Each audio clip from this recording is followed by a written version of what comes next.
ভিডিওটি শুরু করার আগে তোমাদের সুবিধার্থে জানিয়ে রাখি, তোমরা ভিডিওটির ডেসক্রিপশন বক্সে আমাদের হোয়াটসঅ্যাপ গ্রুপের লিঙ্ক পেয়ে যাবে, কিংবা এই কিউআর কোডটা স্ক্যান করেও তোমরা আমাদের হোয়াটসঅ্যাপ গ্রুপে যুক্ত থাকতে পারো। হোয়াটসঅ্যাপ গ্রুপে যুক্ত থাকলে কি হবে, সেমিস্টারের শুরু থেকে পরীক্ষা পর্যন্ত যত আপডেট, সেটা হতে পারে স্কলারশিপ সংক্রান্ত আপডেট, সেটা হতে পারে আমাদের এক্সাম রিলেটেড আপডেট, তো প্রত্যেকটা আপডেট সর্বপ্রথমে পাওয়ার জন্য আমাদের হোয়াটসঅ্যাপ গ্রুপে যুক্ত থাকতে পারো। হোয়াটসঅ্যাপ গ্রুপে যুক্ত থাকা একদম ফ্রি অফ কস্ট, তো অবশ্যই যুক্ত থাকবে। শুরু করছে আমাদের আজকের এই স্পেশাল ভিডিওটি। এই পঞ্চম সেমিস্টারে এসে আমাদের মেজরের টোটাল 3টা পেপার পড়তে হবে, মেজর 8, 9, 10। সেই সঙ্গে মেজরের একটা সহায়ক সাবজেক্ট পড়তে হবে, মেজর ইলেকট্রিক 1।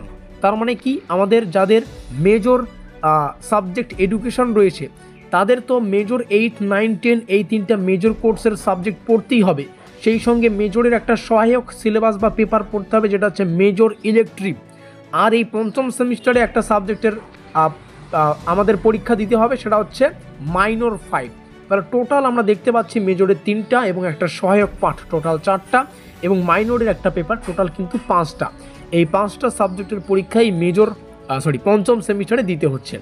তো আমরা যে পেইড নোটসের ব্যবস্থা করেছি, যেখানে আমরা সম্পূর্ণ সিলেবাস থেকে 100% কমনযোগ্য প্রশ্ন এবং উত্তরগুলোকে পিডিএফ আকারে তোমাদের কিন্তু দিচ্ছি, তার একটা স্বল্প পরিমাণে আমরা চার্জ করছি। তো প্রাইস মাত্র 550 টাকা। এখানে তোমরা মেজরের 8, 9, 10 মানে মেজরের 3টা পেপার, সেই সঙ্গে মেজরের একটা যে সহায়ক পেপার অর্থাৎ মেজর ইলেকট্রিক যে এই পেপারটা, এই টোটাল 4টা পেপারের নোটপত্র মাত্র 550 টাকা পেয়ে যাচ্ছ। তো যাই হোক, এই নোটপত্রগুলো সংগ্রহ করার জন্য আমাদের এই অফিসিয়াল যোগাযোগ নম্বরে যোগাযোগ করো 7384041536।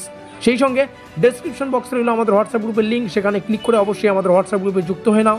শুরু করছি আমাদের পঞ্চম সেমিস্টারের মেজরের এডুকেশনের প্রথম পেপার, অর্থাৎ মেজর 8 এডুকেশনের সম্পূর্ণ সিলেবাসমূলক মাস্টার ক্লাস। তো মেজর 8 এডুকেশন থেকে আমাদের যে সিলেবাসটা পড়তে হয় তার টাইটেল হচ্ছে guidance and counselling in education. এখানে যে প্রত্যেকটা অধ্যায়গুলো আমরা সেগুলো ডিটেলস আলোচনা করব। যেমন এখানে পরামর্শদানের পরিচয় আমাদের প্রথম চ্যাপ্টার। আমরা সিলেবাসটাকে ইংলিশে পেয়েছি, তো এই সিলেবাসটাকে তোমাদের বাংলায় বোঝাবো যাতে করে তোমাদের পড়তে এবং বুঝতে সুবিধা হয়। এবং সেই সঙ্গে আমাদের পেইড নোটসেও কিন্তু প্রত্যেকটা প্রশ্ন বাংলা এবং ইংলিশ দুটো ভাষাতেই থাকবে, এবং উত্তর থাকবে সম্পূর্ণ বাংলায়। কারণ তোমরা এখন গ্র্যাজুয়েশন লেভেলে রয়েছো, হায়ার এডুকেশন, এখন তোমাদের দুটো ভাষাই প্র্যাকটিস করা উচিত, তবে উত্তর থাকবে সম্পূর্ণ বাংলায়, ঠিক আছে। পরামর্শদানের ধারণা, স্বরূপ, পরিধি এবং গুরুত্ব। পরামর্শদানের ভিত্তি দার্শনিক, যেমন মনস্তাত্ত্বিক এবং সামাজিক, এই 3টা ভিত্তি তোমাদের পড়তে হবে। তাহলে প্রথম চ্যাপ্টারে স্পেশালি আমাদের ইন্ট্রোডাকশন টু গাইডেন্স মানে পরামর্শদানের যে পরামর্শদাতা সেই বিষয়ে পড়তে হচ্ছে। এটা হচ্ছে প্রথম অধ্যায়ের আমাদের প্রথম টপিক, যেটা হচ্ছে পরামর্শদানের যে ধারণা এবং পরামর্শদানের ভিত্তিগুলো পড়তে হবে। দ্বিতীয় টপিক বা তৃতীয় টপিকে আমরা চলে আসবো। তৃতীয় টপিক কি বলে, শিক্ষামূলক, তারপরে বৃত্তিমূলক, তারপরে ব্যক্তিগত পরামর্শ। এই শিক্ষামূলক, ব্যক্তিমূলক এবং ব্যক্তিগত পরামর্শের যে অর্থ, গুরুত্ব এবং শিক্ষার বিভিন্ন স্তরে এদের যে কার্যাবলী সেগুলো পড়তে হবে। তারপরে ব্যক্তিগত পরামর্শ ও দলীয় পরামর্শের সুবিধা অসুবিধা। এই হলো আমাদের সম্পূর্ণ ফার্স্ট চ্যাপ্টার মানে প্রথম অধ্যায়। আমরা দ্বিতীয় অধ্যায়ে প্রবেশ করার আগে আমাদের পেইড নোটসের আরও কিছু বিষয় বা ডিটেলস তোমাদের জানিয়ে দিতে চাই। এখানে যে পিডিএফটা তোমরা দেখতে পাচ্ছ, সেম পিডিএফ তোমরা আমাদের পেইড নোটসে পেয়ে যাবে, ঠিক আছে। প্রাইসটা অতি স্বল্প বললাম, 550, তবে অবশ্যই প্রাইসটা পরবর্তীতে কিন্তু বাড়তে পারে। আমরা দ্বিতীয় অধ্যায়ে আসছি। এখানে কাউন্সেলিংয়ের পরিচয় পড়তে হবে। তো এখানে প্রথম যেটা টপিক এ নম্বর দিয়ে পড়তে হচ্ছে কাউন্সেলিংয়ের ধারণা, প্রকৃতি, পরিধি। দ্বিতীয় টপিক কাউন্সেলিংয়ের প্রকারভেদ, যেমন ব্যক্তিগত, দলীয় কাউন্সেলিং, এদের ধারণা, মাত্রা, এগুলো পড়তে হবে। তারপরে কাউন্সেলিংয়ের কৌশল, নির্দেশাত্মক, অনির্দেশাত্মক এবং সমন্বিত কাউন্সেলিংয়ের অর্থ, ধাপসমূহ সব। তৃতীয় চ্যাপ্টারে প্রবেশ করছি, যেখান থেকে আমাদের পড়তে হচ্ছে শিক্ষাক্ষেত্রে পরামর্শদান এবং কাউন্সেলিং। আমরা ইতিমধ্যে প্রথম চ্যাপ্টারে আমরা পরামর্শদান পড়েছি, দ্বিতীয় চ্যাপ্টারে কাউন্সেলিং পড়েছি, আর তৃতীয় চ্যাপ্টারে আমাদের এই দুটো বিষয়কে একত্রে পড়তে হচ্ছে। যেমন গাইডেন্স এবং কাউন্সেলিংয়ের মধ্যে তুলনামূলক আলোচনা মানে পার্থক্য, মিল, অমিল, প্রত্যেকটা বিষয়। একজন দক্ষ কাউন্সেলিংয়ের গুণাবলী কী সেগুলো। পরামর্শদান কর্মসূচিতে অভিভাবক, শিক্ষক ও কাউন্সেলিংয়ের ভূমিকা। চতুর্থ অধ্যায়ে প্রবেশ করছি এবং জেনে নিচ্ছি আমাদের নোটপত্রের আরও কিছু ডিটেলস।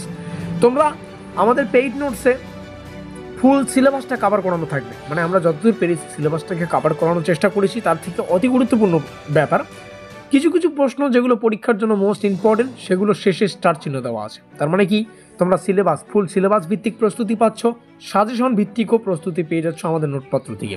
নিচে রইল যোগাযোগ নম্বর, এখানে যোগাযোগ করে নোটপত্র সংগ্রহ করো। চতুর্থ অধ্যায় স্পেশালি এখানে শিক্ষাক্ষেত্রে পরামর্শ দান ও কাউন্সিলিংয়ের প্রয়োগ। এখান থেকে প্রথম টপিক ভিন্ন ভিন্ন ধরনের শিক্ষার্থীদের জন্য যে গাইডেন্স এবং কাউন্সিলিংয়ের প্রয়োজনীয়তা সেগুলো, সেই সঙ্গে কেরিয়ার কাউন্সিলিংয়ের যে তথ্য পুস্তিকা, এর অর্থ গুরুত্ব তোমরা পেয়ে যাচ্ছ। কেরিয়ার গাইডেন্সের সংগঠনের পদ্ধতি, কেরিয়ার কর্নার, কেরিয়ার টক, কেরিয়ার কনফারেন্স এবং সিমুলেটেড ইন্টারভিউ, এই হচ্ছে আমাদের সম্পূর্ণ সিলেবাস মেজরের প্রথম পেপারের।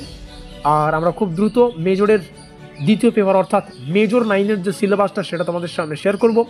নোটপত্র নিয়ে প্রস্তুতি নেওয়ার বিষয়টা ভুলবে না। মাত্র 550 টাকায় 4টা পেপার, মেজর 8, 9, 10, সেই সঙ্গে মেজর ইলেকট্রিক, এই 4টা পেপারের নোটপত্র তোমরা আমাদের কাছে পেয়ে যাচ্ছ। এই রইল যোগাযোগ নম্বর। ভিডিওটি শেষে বলবো, ডেসক্রিপশন বক্সে হোয়াটসঅ্যাপ গ্রুপের লিঙ্ক রয়েছে, সেখানে ক্লিক করে যুক্ত হয়ে নাও। সেমিস্টার শুরু থেকে পরীক্ষা পর্যন্ত সব আপডেট পেয়ে যাবে। আর ভিডিওটিকে শেষ পর্যন্ত দেখার জন্য অসংখ্য ধন্যবাদ। দেখা হচ্ছে পরের কোনো মাস্টার ক্লাসে।